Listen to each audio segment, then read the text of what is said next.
Issues with the internet? Um, well, we're starting live now right now, but it seems to be okay. But if we have any trouble, we'll let you know. But this is Fam Electric Ghost, and we're talking to Anna Lee, CEO of Outsource Your Task. And welcome to the Fam Electric Ghost podcast. How you doing today? Great. Thank you so much for having me. And I want to let people know that we do have your URL, outsourceyourtask.com.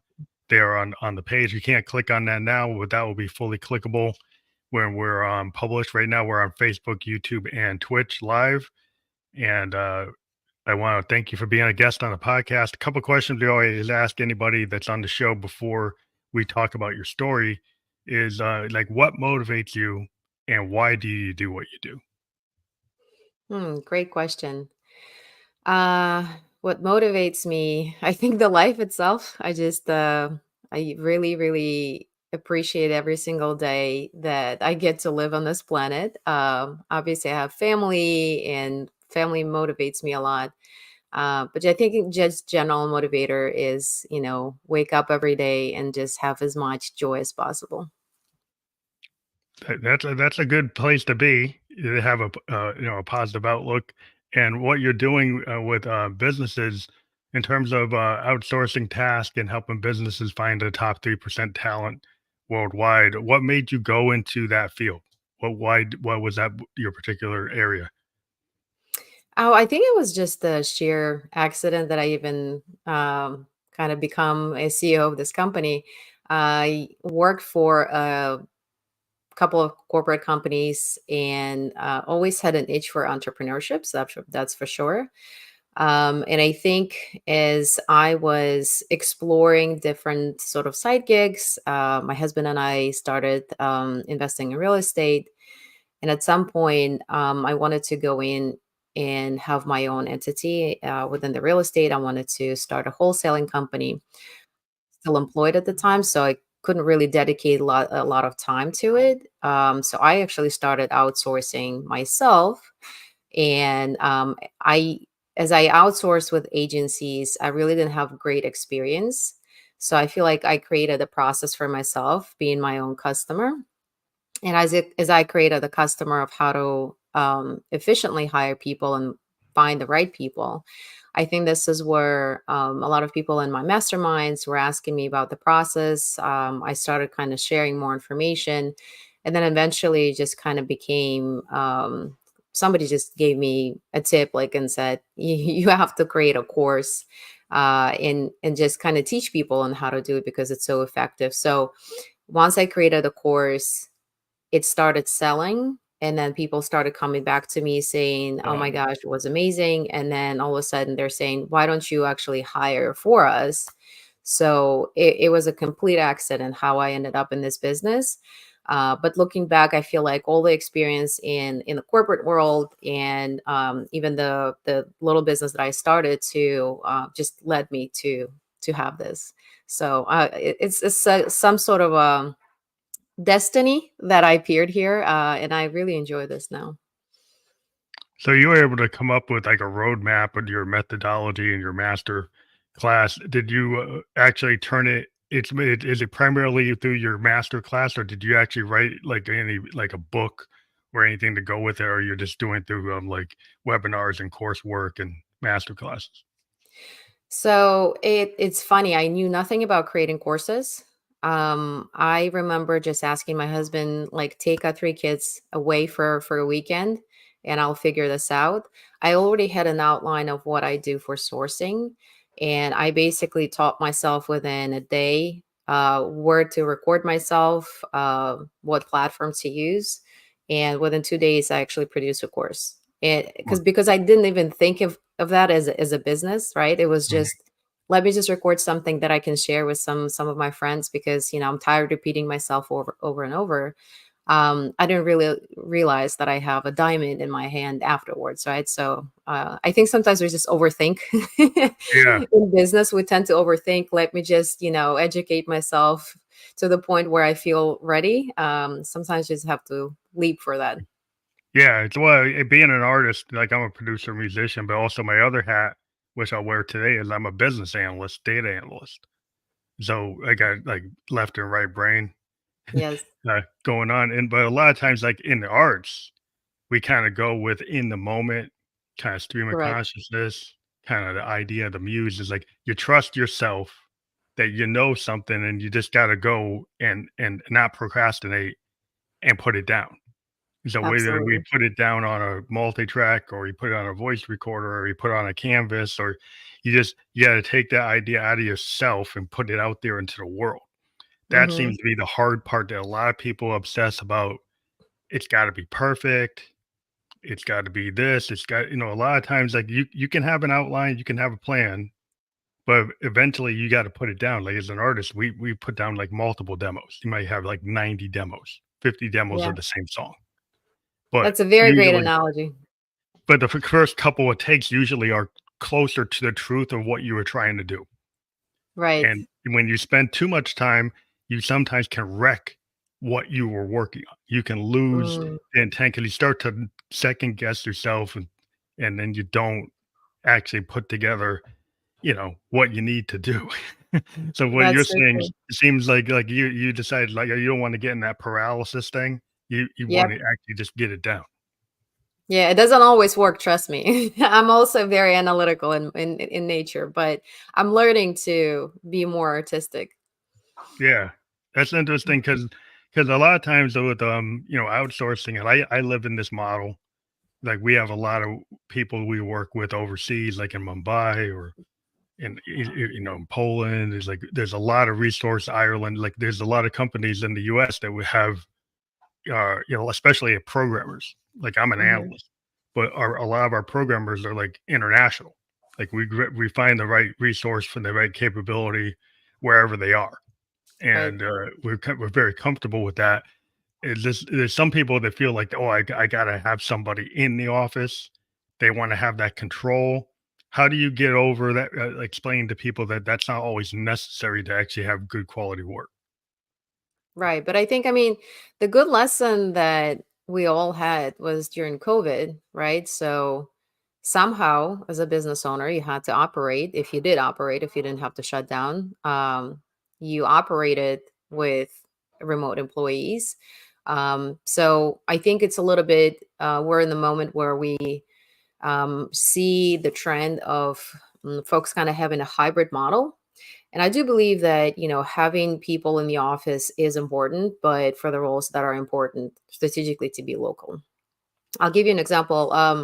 A few years ago, our whole family, we used to live in Switzerland, and I had a corporate assignment for work, and my husband used to flip houses in the United States. So he could complete it all, but one of the key important people that we had to have was a project manager that would oversee the contractors, right? You can't really have that person, somewhere in India or Philippines. Obviously, that person had to be boots on the ground. But, my husband could do everything else, right? Mhm. Finding the deal, managing finances, even managing contractors in the way that, he has to pay them, control the quality, managing the project manager. But yeah, everything else was remote. We proved to ourselves first that we could do a lot of things remotely and being so far away from United States. And then that I think helped us out outsource as much, of the work that doesn't require to be on site. So yeah, you just have to evaluate. Am I having a salesperson? I don't know. Let's say if you're in a home service business, well, if you have to have a salesperson be at the customer's house and, maybe take some measurements and provide the quote, yes, you can't really outsource. Yeah. But if you said it, if you have to create a website, if you have to run your marketing, if you have to do bookkeeping or any admin work, all of these positions can easily be outsourced, right? And even the sales roles, to be honest, if you don't have to be at the customer's house measuring anything or talking to them in person, we place a lot of salespeople that just somewhere in Nicaragua or Argentina, and they call folks in US and Yeah, sound great. cold calling. Yeah, cold calling is Exactly. like my father was a Prudential sales agent for like 30 years. Yep. And, the skill set of like, looking up who just bought a house, who Yep. just got Exactly. married, so there's research. And some of that research back in the day, he had to go find that data wherever it, was not on the net. He didn't have the net, but a lot of it was on the phone. And then he had to Yeah, go in person. But there's a lot of skills today because of the internet and access to databases and access to information that you can get.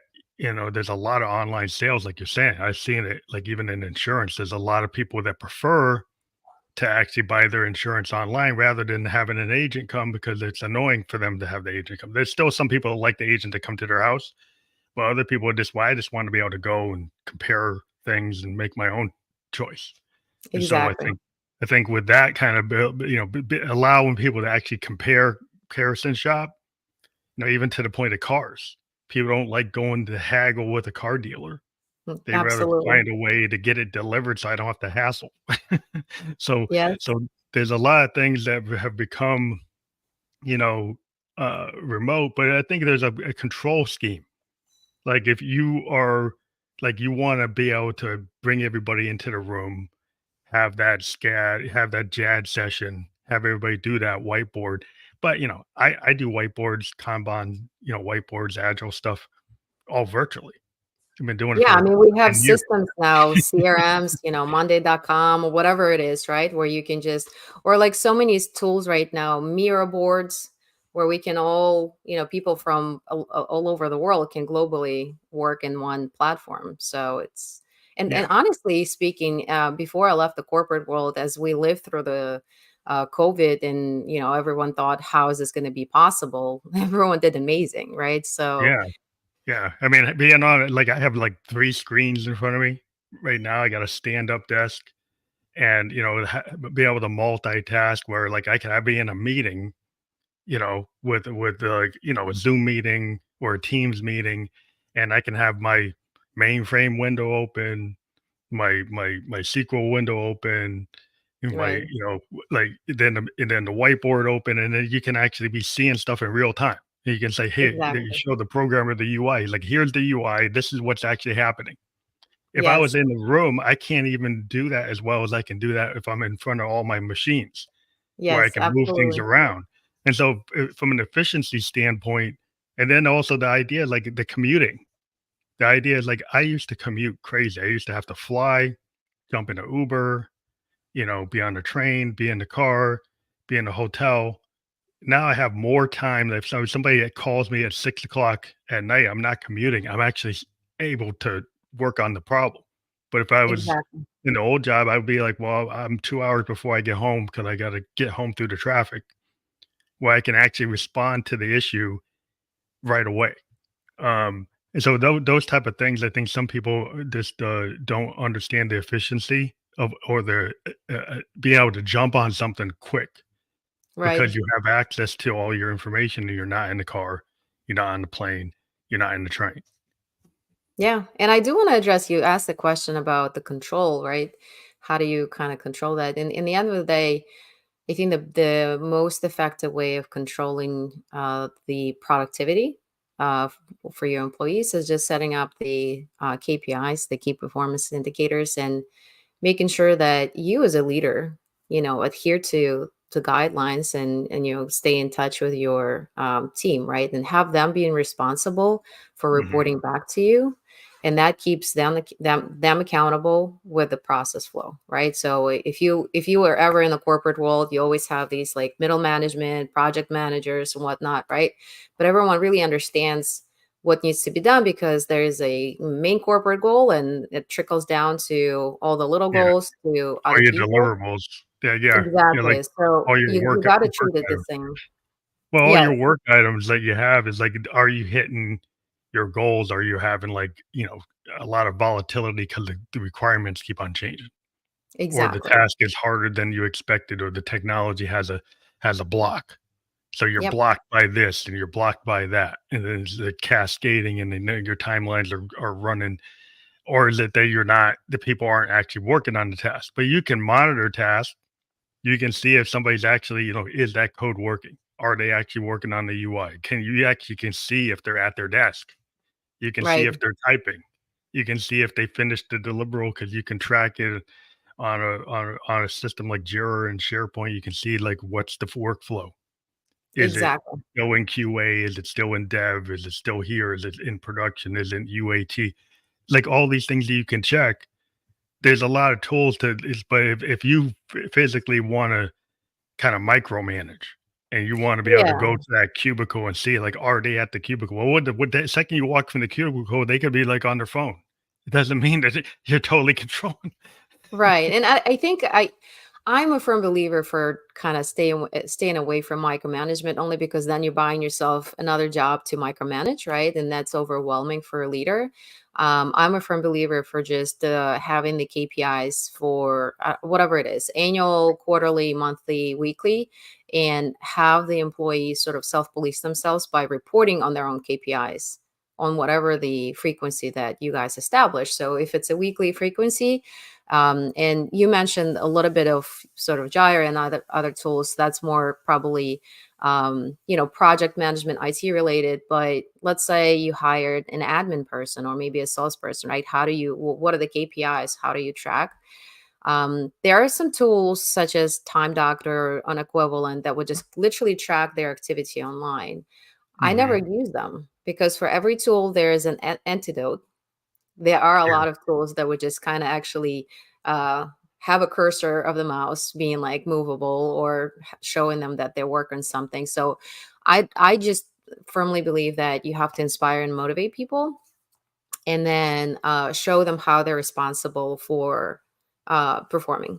Right. Yeah. So, and when they come back to us, and let's say it's a salesperson, well, the quota is maybe calling on, I don't know, 500 people a week, and we do have a tool that just kind of shows, how many calls they make because for them to keep track of that, it's also insane. So they'll go in every day and then they'll watch and, well, Yeah. I hit my quota or I didn't hit my quota, right? Or even for my staffing business, if we, have certain amount of outreach that we have to do per day, a certain amount of interviews that had to be done per day, right? So, and then we measure the quantity and the quality. So I think I'd rather stay in that boat rather than kind of dedicate a lot of my time and and kind of Yeah. Kind of monitor like my the margin. policing or like total micromanagement isn't that productive because if you don't trust your employees, like that's like a trust issue in the first place. Right. Do you actually trust them? They like you hired them because they had a skill set, and if Yeah, you but trust that trust they but verify, right? So yeah, those verify. KPIs Yeah. would be that your verification point. Yeah, and the KPIs that there's so many tools from like Salesforce to like all these things that you can track what your sales are doing, what people are doing, on their actual laptop or their computer, what they're actually, you know, producing. But I think also the idea of being able to scale, like the idea, like maybe you can mention, like if you're a business owner, how does outsourcing help you scale to different like situations from the business cycle? Sure, absolutely. I think everyone wants to scale with an agile approach because otherwise, a lot of statistics. Probably more than 80% of the businesses will fail in their first year, right? So Mm. you want to be careful in what you spend your money on. However, you also don't want to just grow like 1% a year or something like that, right? So you're going to try to find a middle ground. How can you grow fast yet not burn lots of cash as you do that? So outsourcing is one of those tools that allows you to do that. Again, depending on your business, but let's just say I don't know. I'll give an example of medical startup that we're working with. They started with outsourcing some of the admin roles, then marketing roles, then system roles. Eventually, they started bringing HR and project managers, and all of that was done globally until the moment where their VCs started telling them, "Hey, I would like for you to show us that you have a CTO. Would like for you to show us that you have a COO, right? Some of the global roles or some of the roles that would help them scale drastically. Uh, Mhm. until they had maybe 20, 25 people, they didn't bring a local person. And that helped them a lot because a lot of the startups, even when they have funding, the very first thing that the money will be burned at would be marketing and people, right? So that's one of the biggest expense. So outsourcing helps you a lot. kind of growing very on a very kind of economical scale. I'll give you some examples. So we source people all over the globe. We started with Philippines, expanded to Latin America, sourced in Egypt, Eastern Europe, Africa. And some of the kind of statistics, I'd say, let's say, like if you take Philippines, Nicaragua, Argentina, Egypt, or let's say Zimbabwe, right? The average salary locally for the people there would probably be anywhere between $200 to $350 a month. So if they're going to get paid $1,000 a month, they're already at an upper middle class, right? You providing Mhm. such a great opportunity for somebody to support their whole family. Sometimes, one person in Philippines, let's say a young employee, can support their parents, their siblings, and if they have kids, right? So you're given an opportunity for somebody to work at a very cost-effective price for you, but somebody else is their life is literally changing, right? Yeah. So And like, from your perspective, let's say you hired an admin person, and it's a $5 an hour job, right? That's what you pay. Or if you now growing and getting to a more skilled profession, I don't know. Let's say you hired a professional bookkeeper that has all the certification. Well, maybe that's $8 an hour, right? If you're hiring maybe a marketing specialist that helps you post, maybe a little bit with content, $10 an hour, right? So the flexibility is there. I mean, even once you go to like higher level roles, maybe project manager or HR director, yes, the rates will go up to maybe 25, $30 an hour, but that is still significantly cheaper than you would hire somebody here in the United States for maybe $150,000, $200,000 a year, right? So that's essentially how you should look at it, right? The way that you can scale fast yet not burning cash.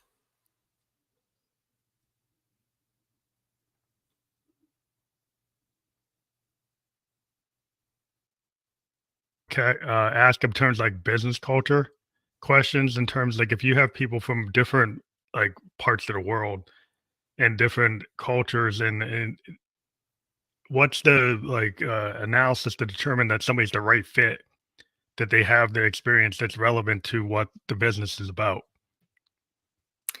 Sure. I think there's definitely a need for education about different um, cultures in different countries. So I'll give you an example with the most common. So let's say like Philippines or Asia in general, people are generally are people pleasers. So it's harder for them to bring you a negative news. And negative for them could be, um, I needed to call 100 people today and I only called 95 or 80, right? And there could be valid reason for that. I don't know. Let's just say that they had to have an hour for themselves for whatever reason. And it's really, really hard for them to actually communicate that.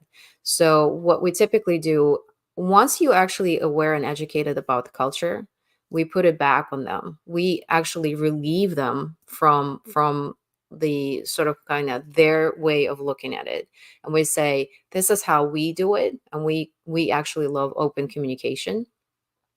So I'm almost like authorizing the other person on the other line to say, if you bring me the bad news, it is so much better than I don't know anything about it at all, and Yeah. you So try to definitely. cover under this rug, right? So this is how we're going to treat. That's part of the KPI. Like look at the monthly review, right? And let's kind of look at it, how many times did you actually had something negative to report to me that we could address versus how many times did you actually just decided to just be quiet and not say that. And there is a little bit of adjustment obviously, but I feel like even here in the United States, we're such a melting pot of different cultures. We're going to face it one way or the other based on just random personalities of people. Mhm. But if you are aware, and whoever you're hiring, if you're hiring somebody from India or you're hiring somebody from Latin America, you just have to do a little bit of digging, learn about their culture, and then open yourself up for that. Like be ready, and then give them the authority to again run with it, right? And say it's okay. It's okay And that's occasionally because like as a humans, we make mistakes, right? Come back yeah, to me with mistakes. Let's solve this together. And I think that's how you open up that channel. Um, will it come right away as 100%? No.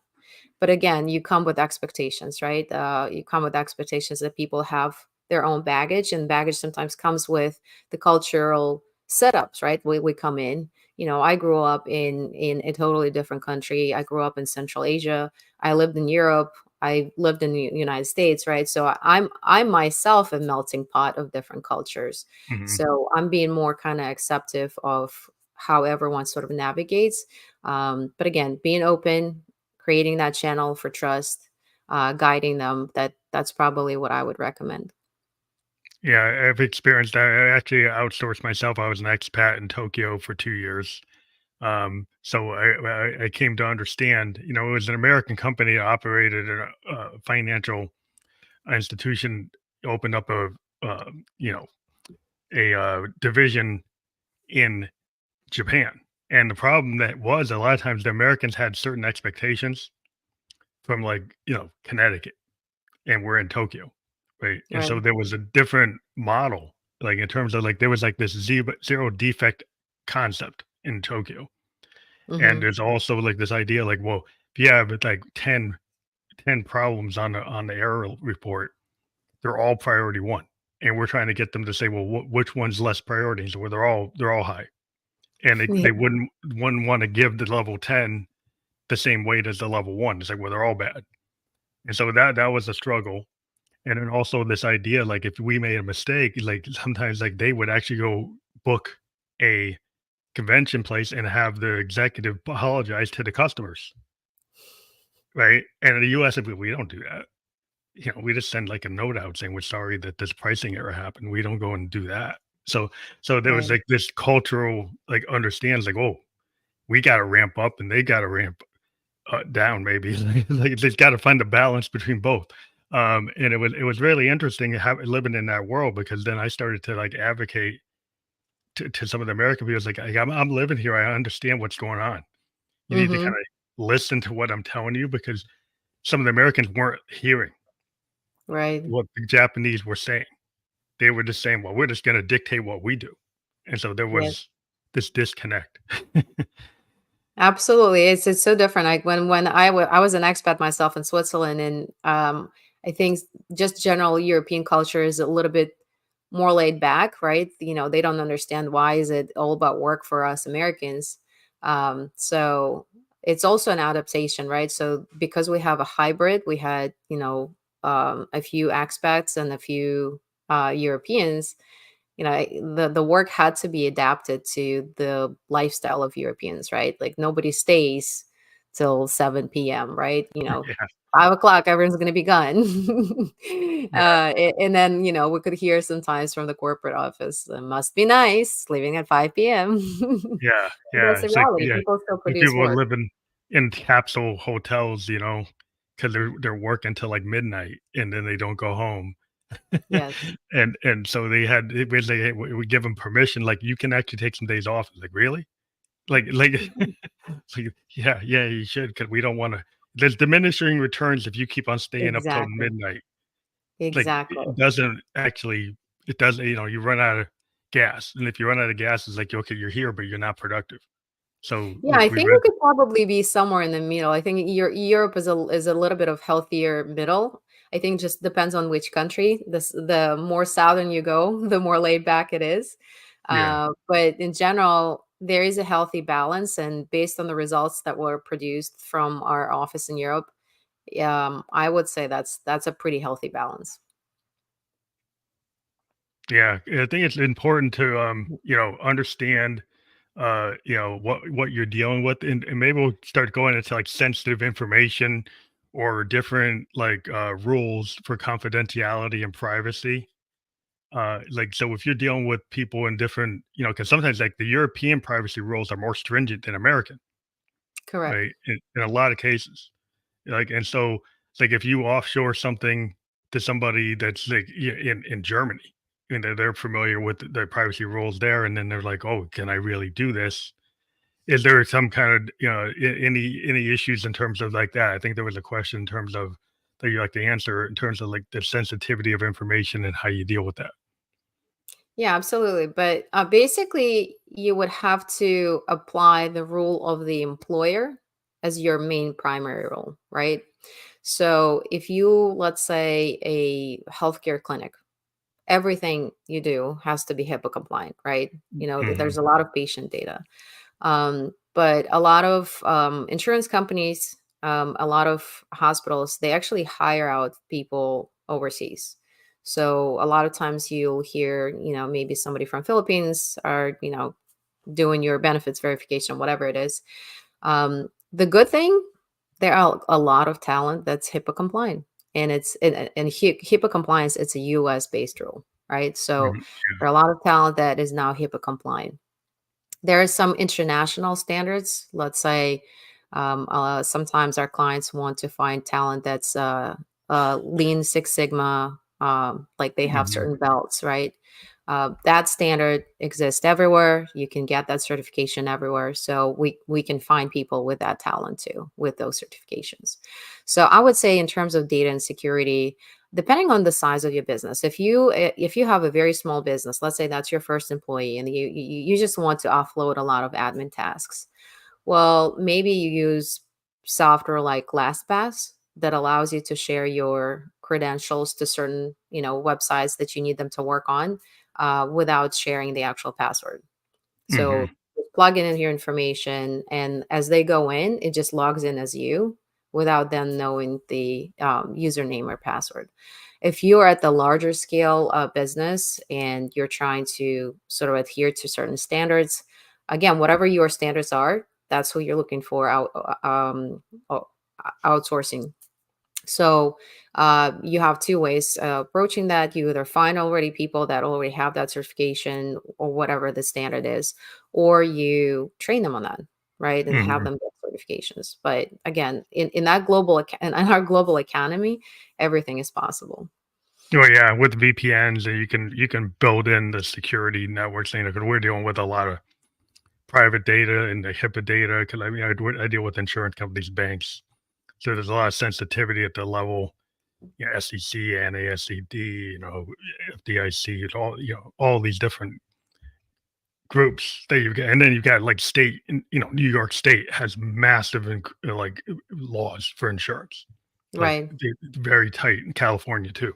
So if you're dealing with like they've got the state regulation, you got the federal education, you got the insurance regulations and banking regulations because they're kind of in both zones. You got insurance companies that are partially like banks and banks partially insurance companies, so they're crossing over into different areas for whatever Yeah. product they're selling. So, I would even say always ask yourself a question. Instead of kind of like thinking about that I can't do it, how can I do it? hmm Because if you think about a, a lot of major corporations in the United States outsource a lot in terms of customer service, in terms of IT departments, shared services too, and all of them have regulations, right? You mentioned the insurance company, banking, financial institutions, all of them have regulations, and they figured out a way. So if they have figured out the way, there is a path for you already. hmm So if you either going to be even like what we like to do is when we actually recruit people, we go on LinkedIn and recruit people from the companies that they work for. So for example, if I have a client that's looking for somebody who is HIPAA compliant, well, we can go to LinkedIn and look for everyone who's working for Optum or United Healthcare, yeah, and we you can already find know that they're people. HIPAA compliant, right? Yeah, So, and we offering them a new job and say, have you considered a new opportunity, right? So, the path is already laid out for you. yeah. There's a lot of tools in terms of the level of information you can get in terms of people's credentials, and like you're saying, you can find out if they're HIPAA compliant. You can find out if they've got their licenses or their certifications. So also in terms of like the AI revolution, like how is that impacting what you do with outsourcing? Because there's a lot of people are already seeing significant like salary decreases, role elimination, is that affecting some of what you do in terms of the outsourcing? No, it only makes it so much better.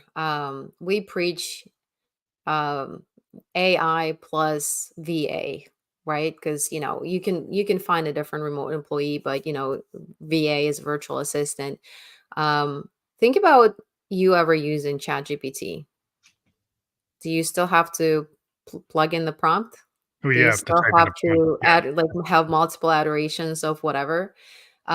This is the best. This is the best of the both worlds, right? I love AI and I use it for a lot of things, but I still have to have a human being behind it to actually use it. It's still a machine, and somebody still Hmm. has to use it, right? So it's actually speeds up the productivity for our outsource employees and makes them be better, makes them learn faster. For us, it's an amazing tool. I don't see this being, taking jobs necessarily. I see this as optimizing efficiency for and productivity for jobs. Hmm. Yeah, that's still. I still believe there's a human factor. Is just that some folks might think it's really the mindset of the people who are going to use it. There's some people that feel like, well, I can eliminate this role because they can do this, but that understanding that like you still probably need a developer to look at the code and make maybe you don't need as many developers, but you still can't replace that human factor. It's like Absolutely. If I go into ChatGPT and ask it, give me a code to develop an app, and it's going to give me some code, I will personally have no idea what to do with that. I'm not a yeah. developer. I don't even know first thing to start. Okay, what do I do with this code? Even if it's right. Well, you can get the cool thing is like even as a business analyst, you can use ChatGPT to build a requirement template, right? But you still have to write the guts of the what's in there. You can help you build a template, can help you wordsmith, but you still have to know the actual business case. And Yes, as a data analyst, like you're gonna provide your insight and your intuition, and those are still like human qualities and correct. the ability to discern, right? And we're not at the point where AI can discern at like the human capacity of somebody that's been in the business like 25 years that knows Yes, their thing, that knows their stuff. That's still valuable. It can do a lot of repetition and research tasks that maybe would have took you a lot of time to go physically and pull this information. You can get that stuff way faster, but you still have to validate and find out whether it's applicable to what you're doing and have the critical absolutely. thinking to actually just have the discernment, right? Yes, Yeah, that's important. But in terms of like you've already talked about the outsourcing cost and being able to really, upscale your business with like lower cost and actually not, in the workers, you're actually giving them a benefit in terms of increasing their lifestyle and actually improving their life, like their situation.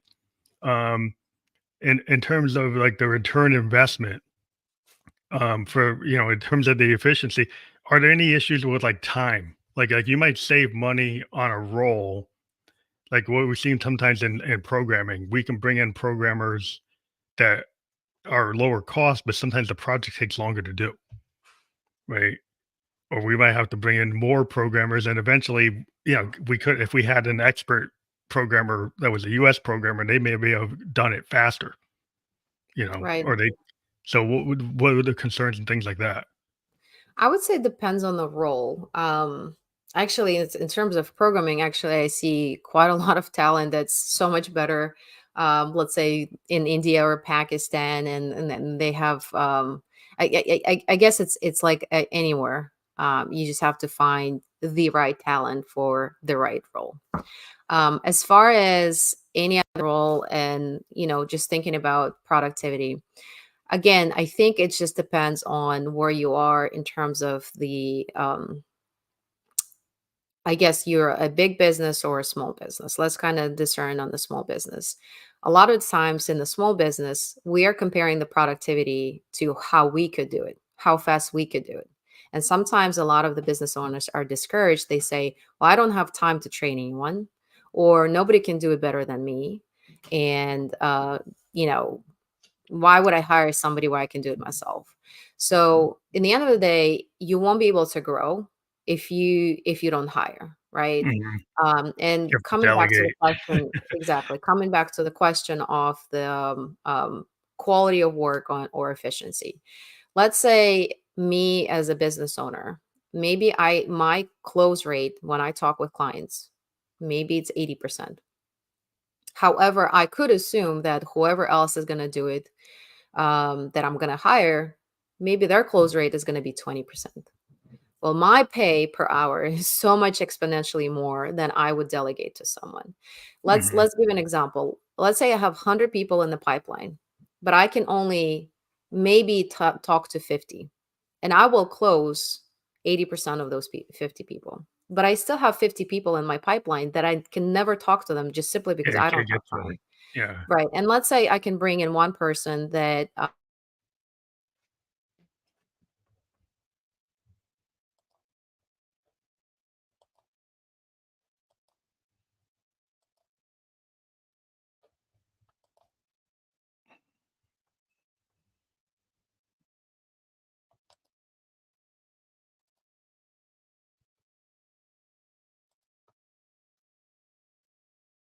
Mm.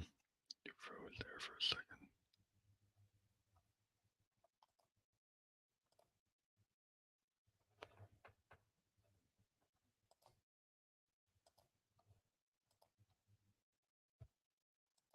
Mm.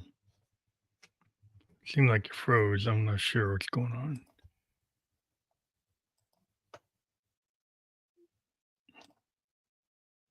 Oh, that's not good.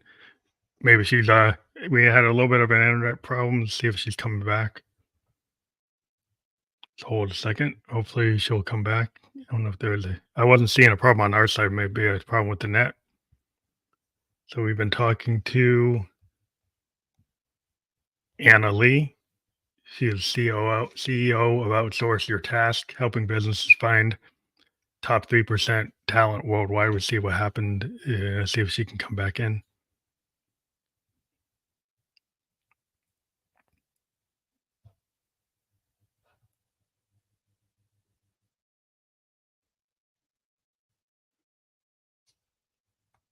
We've just been talking about, outsourcing and being able to use global talent and global talent that allows you to, scale up as a small business. And we were just talking about the kind of scenario where, somebody could be, entrepreneur. They can do 80% of the closing, but like they can't reach all their customers. They can only, there's like 100 customers, they can maybe only reach 50. If they hired somebody else, maybe their close rate's only 20%, but they're going to be able to engage the other 50%. Here we go. Bringing her back in. Hey, hello. Are you back? oh my gosh, we just had a power outage. Yeah, I noticed that. Crazy. I was just 'Cause you talking about the froze. hurricane. Yeah, I froze and I just Yes, I kept on talking about what we were talking about, that kind of 80% scenario where the entrepreneur can close, 80% deal. They got 50 clients, but maybe they can't get the other 50. They can't talk to them, but they exactly. can engage somebody else that maybe can only close 20%, but then they're going to be able to, engage that additional 20%, and so that's if you got to scale up, sometimes you're not at the close rate that you're at, but you still have to, ramp up. And over time, that person will probably go from 20, 25, 30, 33, 34 to get better. And so, like, sometimes Absolutely. it's not 0 to 100. I think a lot of people want something to be like at 100. And it's like, Exactly. like you mentioned before, that people don't like to train.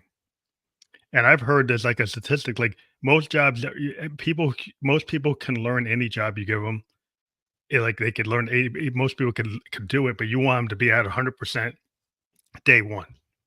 Well, sometimes like you Absolutely. might have something that's very specific and then not a lot of people have it. So if you actually train, you could ramp up. I actually, the story, like I got into 20 years ago into insurance technology, and the company that hired me put me in a 6-month training program.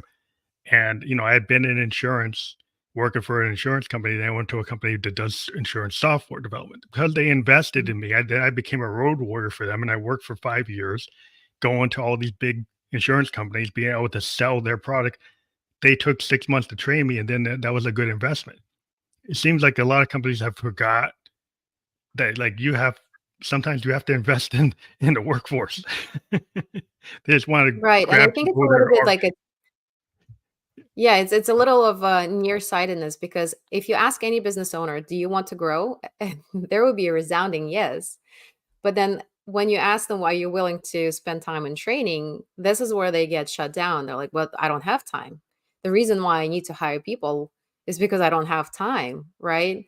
But it's again, you calculate the ROI of your cash invested and time invested, right? So the ROI of the time that you're going to spend, maybe yes, you will have to bring in 10% of your extra time, that you don't have, but you obviously you can find it. If an emergency happens, you definitely find time. So bring in that 10% of the time, meet with your people, train them well, and then the benefit is so much exponential, right? Because you do the training once, Yeah, and then as they know the baseline of what you're working on, then you can tell them, okay, for any future tasks that we're growing together, you're going to have to use your AI solutions or Google, whatever it is, to continue to learn yourself. So it's absolutely worth it, for anyone who wants to grow. If you don't want to grow, don't yeah, hire. yeah. Because a lot of tools, like you said, you can put people into like the training, but you do have to have some kind of job shadowing, or some level of knowledge transfer has to occur at some level. Like there's a lot of stuff you can do, put on the employee to learn, but there's some stuff that's very specific to a specific industry. And this concept today with AI is like, if you have somebody that's been like in banking or insurance and they've been doing it for 20 years and they got all this business knowledge, and now you want to automate with AI and do workflows and process flows.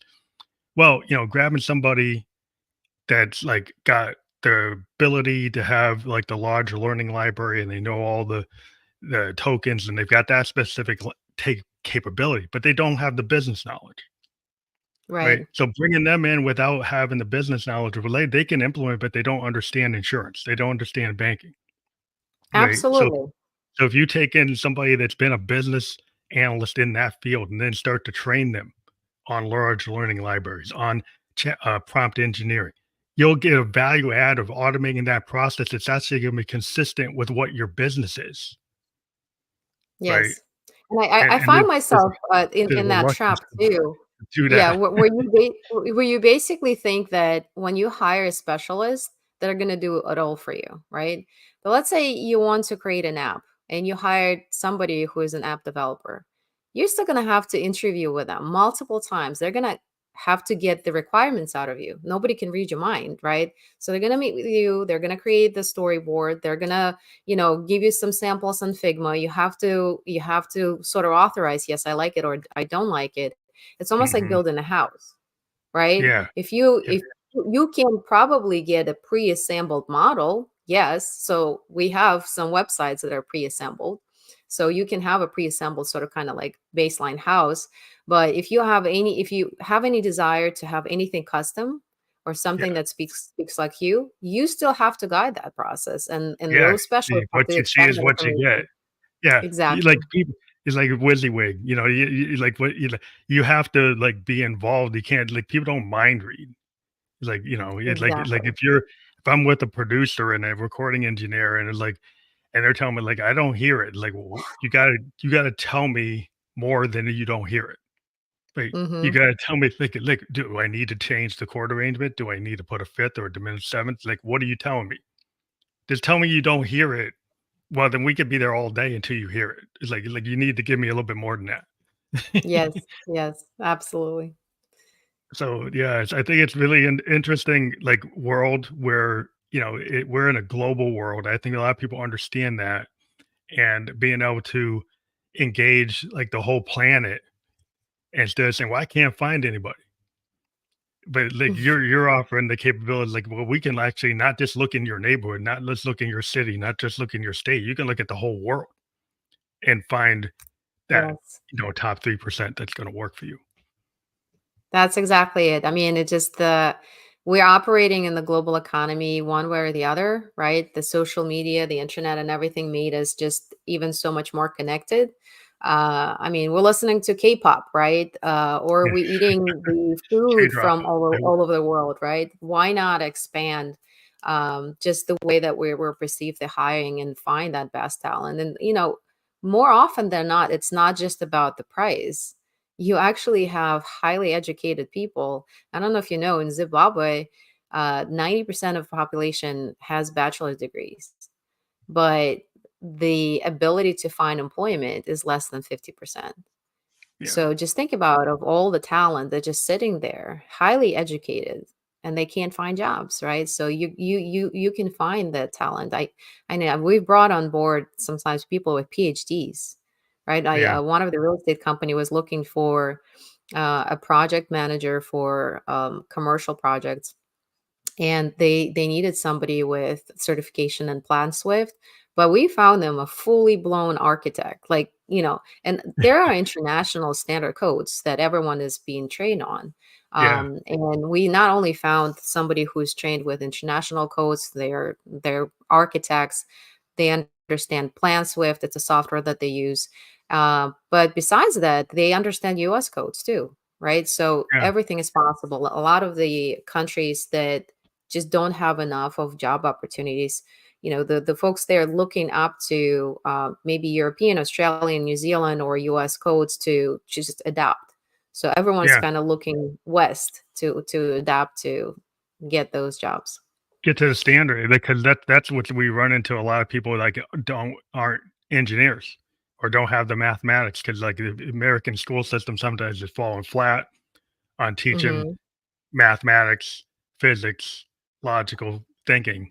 Because our school system wasn't really built to do that, and there's other school systems that have been kind of engineered to do that, Right. and our system, still needs massive rehaul in terms of it wasn't really. It was actually sending people to work in factories and agricultural, and it still got the same structure in a lot of Yes. cases.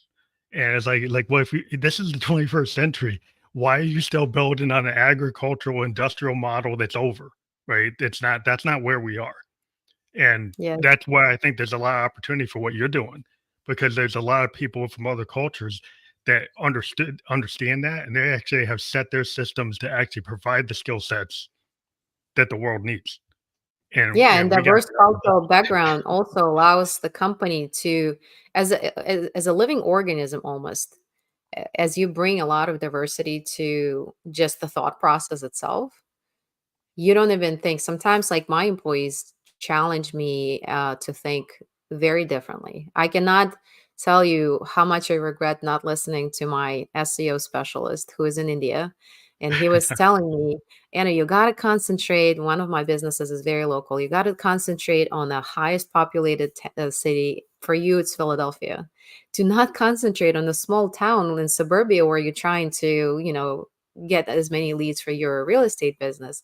I said, it doesn't make sense. I want my leads to come from there, not from there. But he's like, it's just that's how it works. You yeah, have to yeah, concentrate your SEO on the largest populated city. And I didn't listen to him for about 4 to 6 months. So it's just the money wasted. Sometimes we're just so much stuck in our ways that we think we yeah, know better as business owners. And then finally I heard him and we started pouring more effort into Philadelphia. Oh my gosh. Till this day, I'm so grateful for this guy because long time ago, I stopped paying for the SEO services, but the leads keep on coming. yeah. So It's it's an real important. evergreen investment. Listening skills are like the primary thing that a lot of people don't get. They just like it just goes over their head because they got these preconceived notions like, okay, you're living in that box. It's like that's what it is. That's your world, and you're not willing to go expand your mindset. And it's like the Yes. growth mindset. It's like sometimes like, music's like you can't just stay in this genre. Sometimes like Mhm. if you mix country with hip hop, you get something different. And people say, well, you can't do that. But then when somebody does it, it And explodes. Beyonce just proved us wrong. Yeah. So you can do it, but people will always try to tell you in the canon of anything that, oh, you Yes. gotta stay in this. And that's fine because that's where they feel comfortable. A lot of people want to go to safety because it makes them feel good. But a lot of Yes. times, like if you're gonna push, you're gonna be in a place that's a little unsafe feeling. And but that's the only way you're gonna grow is you're gonna go into the place that you kind of just you're not treading water, but you're going to a little bit over to the deep end. You're not gonna drown. Mhm. You might think you will, but you won't. But it's gonna be uncomfortable until you get Yeah. into the swing of things. And I think And if that's you what wanna go into the business, you're definitely not gonna find comfort. I yeah, can tell you that. Business is what trains you to actually be okay with being uncomfortable, and, you know, not have stability sometimes and, have unpredictability all the time, and it's okay. I mean, I think, we're business owners, we're a little bit crazy. We kinda, get a kick out of that. yeah. I think it's like the artist thing, like the idea, like our artists will push it. People say, "What are you doing?" And like, well, people will come to it. Like you put it out there and it's like I'll find the audience, you'll find it. And you got to take that Yeah. risk. You can't be risk averse. But I want to thank you for being a guest on the Family Like a Ghost podcast. It's been great. I want to let people know they can go to outsourceyourtax.com. Can you tell people like if they go there, is that how they engage with you to set up a connection with you to talk to you about things? Yeah, absolutely. If you go on the website, just scroll through whatever the services that you prefer and connect with me because there's an opportunity to just get started. And they get to pick a day on Calendly and we'll chat. Great. Well, thank you. Have a great day. I never forget. Thank you I so always much. get, yeah, what's daytime here, but I sometimes it's nighttime when I talk to other people. But thank you again for being on the show. Thank you so much. Have a good day.